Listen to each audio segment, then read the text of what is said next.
Budget को कैसे देखते हैं? आपकी एक्सपेक्टेशंस क्या हैं? अभी से 2 घंटे के बाद फाइनेंस मिनिस्टर अपनी स्पीच करने जा रहे हैं। आप समझते हैं कि हालात बेहतर होंगे या जो चल रहा है वैसे ही चलता रहेगा? बिस्मिल्लाहिर्रहमानिर्रहीम। इस सिलसिले में हमारी फाइनेंस मिनिस्टर साहब, प्राइम मिनिस्टर एंड जो हारून अख्तर साहब हैं, अक्सर एक ग्रुप सा बना हुआ है, कमेटी, उसमें हमारी अक्सर डिस्कशन रहती है। तोला साहब नोज वेरी वेल।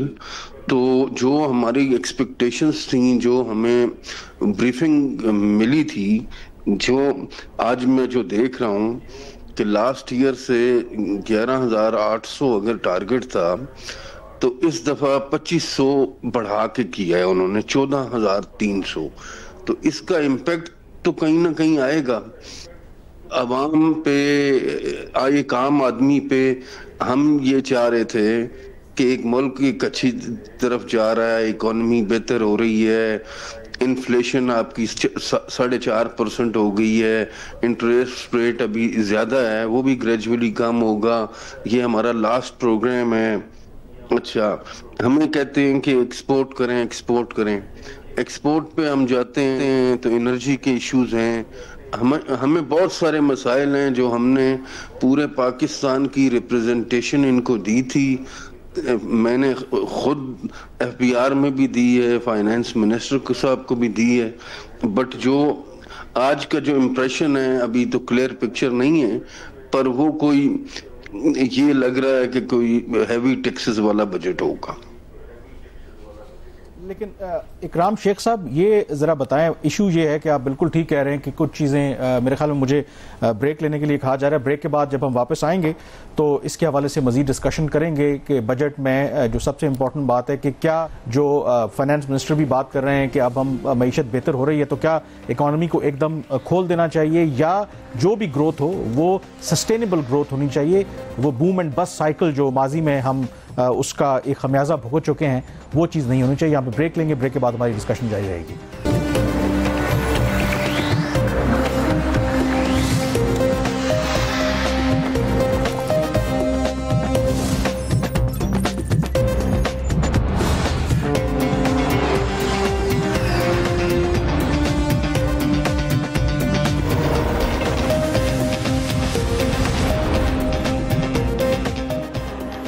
जी, बजट की खुसूसी ट्रांसमिशन में एक दफ़ा फिर आपको खुश आमदीद कहते हैं। हमारे पास पैनल मौजूद है। आगाज़ करते हैं इस सेगमेंट का अली हुसैन साहब से। अली साहब, ये जो पाकिस्तान की मईशत का जो सबसे बड़ा प्रॉब्लम है, जिसकी वजह से बार बार हम IMF के पास जाते हैं, वो है बूम एंड बस्ट साइकिल के।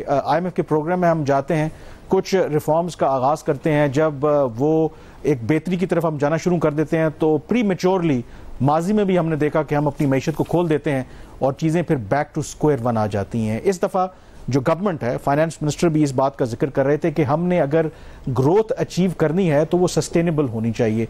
सो डू यू थिंक कि अगर हम अगले 2 साल भी ग्रेजुअली, अगर आज 2.7% है, अगली मरतबा 2 के गवर्नमेंट ने 4.2% ग्रोथ रखी है, ग्रेजुअली सस्टेनेबल ग्रोथ की तरफ जाएं तो वो बहुत बेहतर है, बजाय इसके कि एक हेडलाइंस के लिए हम जी 1 साल 6% ग्रोथ अचीव कर लें लेकिन फिर अगले साल वही करंट अकाउंट का प्रॉब्लम हमें दरपेश हो। तो आपके ख्याल में कौन सी अप्रोच बेहतर है, और क्या इस गवर्नमेंट की, इनकी जो फाइनेंशियल टीम है, इकोनॉमिक टीम है, ये अप्रोच आप उनको नजर आती है आपको कि वो एक सस्टेनेबल ग्रोथ की तरफ जाना चाहते हैं बनिस्बत इसके कि एक दफ़ा बूम आए और फिर हम बस्ट कर जाएं?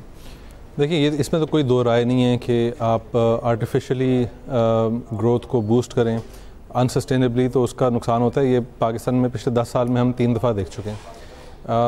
हमें उसकी जो बुनियादी वजह है कि हम इस क्राइसिस में क्यों पड़ते हैं, वो ये है कि हमने अपनी एक्सटर्नल सेक्टर को, यानी हमारा जो बाहर इंटरनेशनल ट्रेड के से में जो बिजनेसेस इन्वॉल्व हैं, उनको हमने इंपोर्ट सब्स्टिट्यूशन मॉडल में रखा हुआ है। जो एक्सपोर्ट करते हैं उसमें भी बहुत कुछ सेक्टर्स हैं जिनको प्रायोरिटाइज़ किया जाता है।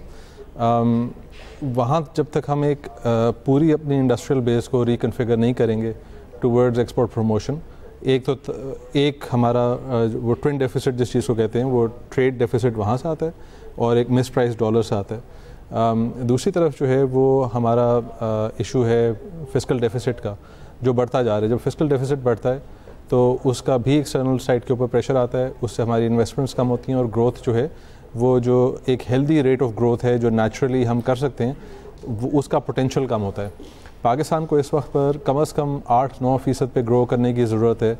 अगर हम कंसिस्टेंटली 9% पे ग्रो करें तो हमें 20 साल लगेंगे अपने जीडीपी पर कैपिटा को इंडिया के लेवल पे वापस लाने पर, जो कि हम मतलब आज से 20 साल पहले हम उनसे ज़्यादा पर कैपिटा इनकम जनरेट करते थे। लेकिन क्योंकि हमने कंसिस्टेंटली अपना ग्रोथ रेट 4% रहा है पिछले 30 बरस, जब तक हम ये स्ट्रक्चरल रिफॉर्म्स नहीं करेंगे तब तक बेहतरी नहीं आएगी।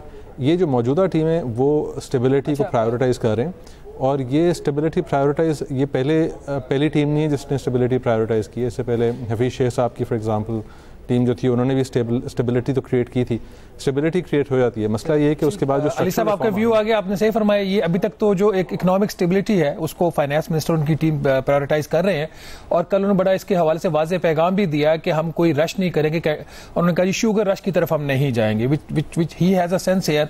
अशफाक तौला साहब जो अभी अली बात कर रहे थे कि पाकिस्तान को 8 से 9% ग्रो करना है और अगले 20 साल ग्रो करना है, अगर हमने सिर्फ इंडिया को मैच करना है इन टर्म्स ऑफ जो आपकी जीडीपी पर कैपिटा है, आप समझते हैं कि 11 अरब डॉलर के गैर मुल्की ज़र मुबाला के ज़खायर के साथ 35 अरब डॉलर की आपकी जो एक्सपोर्ट्स है, एफडीआई आपकी स्टैग्नेंट है, इन रिक्वायरमेंट जो आपकी जो मौजूदा आपको है आपके सामने, आपकी जो चीज़ें हैं उसको सामने रखते हुए हम 9% क्या हम 4% भी ग्रो कर सकते हैं? जी राना साहब, आपने हमारी एक पब्लिकेशन देखी होगी कि we are in a stage of a bipolar nature. हमारे पास मेन मसला ये है कि अभी एक ड्राइंग रूम एक्सरसाइज चल रही है जिसमें 4-5 प्रोफेसर मेरे जैसे बैठे हैं और वो कह रहे हैं जी इंपोर्ट खोल दो और कंसीक्वेंसेस बाद में देखेंगे, अपनी अपनी नौकरियों पे हम चले जाएंगे। मसला ये है आपको अगर ग्रोथ करनी है तो आपको अपने एसेट्स यानी लैंड और अपनी यूथ को एम्प्लॉयमेंट देनी है। 3-4 वेक्टर्स हैं जहां से आप देखेंगे तो आपको काम मिल सकता है, वरना आप कह रहे हैं कि आपको अपने एसेट यूज करने, प्रोडक्टिविटी बढ़ानी है। हुकूमत तो आज जो इकोनॉमी है उसको खोलने जा रही है, मैसिव रिडक्शन आ रही है इंपोर्ट ड्यूटीज के अंदर, जो प्राइम मिनिस्टर साहब की अपनी भी ख्वाहिश है और IMF के प्रोग्राम की भी रिक्वायरमेंट है। तो जब सडनली आप इकोनॉमी को ओपन कर देंगे, कंपटीशन के लिए नौकरियां पैदा होंगी या खत्म होंगी? राणा साहब, आप बेहतर जानते हैं, मेरे ख्यालात आप जानते हैं। जब टेबल के उस तरफ थे जब भी यही ख्यालात थे, आज भी यही है। I don't change my stand. बात सिर्फ इतनी सी है कि वो सस्टेनेबल ग्रोथ हो ही नहीं सकती। आप 8-9% की बात कर रहे हैं, मैं आपको कह रहा हूं आप 5% की ग्रोथ ले जाएं अगले 4 सालों में, आपके लिए बहुत बड़ी सस्टेनेबल ग्रोथ होगी। सबसे बड़ी बात यह है कि अगर आप डिफरेंट जरीदों की इतलात देखें और जो प्रोजेक्शंस हैं about Pakistan and the rest of the world in the economy front, अगर आप देखेंगे तो इंडिया को नंबर 3 वर्ल्ड की इकोनॉमी दिखाया गया 2075 में और 50 में भी पाकिस्तान को 16वीं इकोनॉमी दिखाया गया है। तो ये हम कह देंगे जी कि हम इंडिया के बराबर आ जाएंगे, मेरा ख्याल है बहुत अच्छी बात है, एम्बिशियस टारगेट होने चाहिए, हम नहीं आ सकते हैं। दूसरी बात मैं आपको कहता हूं, आप SIFC लेके आए और आपने देखा